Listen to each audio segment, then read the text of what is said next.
You did nothing wrong. You know that. You have replayed it 100 times. And yet, somewhere in your chest, that feeling is still there. Low, persistent, impossible to shake. Guilt, without a cause.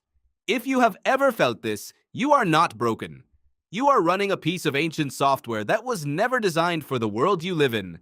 Psychologist June Price Tangney at George Mason University spent decades studying guilt across cultures. Her findings revealed something that upends everything. Guilt does not require wrongdoing. It requires only the perception of wrongdoing. Your brain does not fact-check guilt before it fires. It fires first. Go back 150,000 years. Your ancestors lived in small, tight groups, 15 to 50 people. Your survival depended entirely on your standing in that group.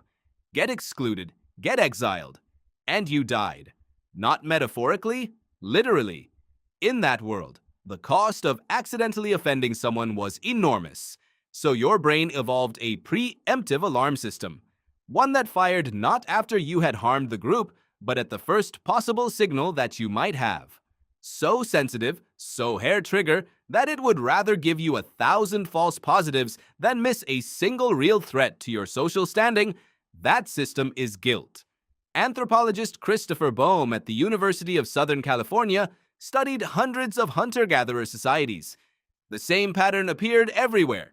The individuals who survived most reliably were not the boldest or the strongest. They were the ones most finely tuned to the group's expectations, the ones whose internal alarm was loudest. You are descended from those people. The guilt you feel when you said no to someone, when you laughed at the wrong moment, when you did not reply to a message fast enough, none of those things caused real harm. But your brain cannot tell the difference between a genuine social violation and the perception of one. Neuroscientist Antonio Damasio at the University of Southern California discovered that guilt activates the same neural circuits as physical pain. The anterior cingulate cortex, the region that processes physical pain, lights up. Guilt does not just feel bad, it physically hurts. And your brain uses that pain the same way it uses physical pain, as a behavior modification tool. Touch a hot surface, feel pain, do not touch it again. Threaten your social standing, feel guilt. Do not do it again. Because pain does not need a real injury to fire, and guilt does not need a real transgression. The modern world has shattered the social context that made this system useful. You no longer live in a group of 50 people. You interact with hundreds, sometimes thousands, through screens, through messages with no tone and no facial expression.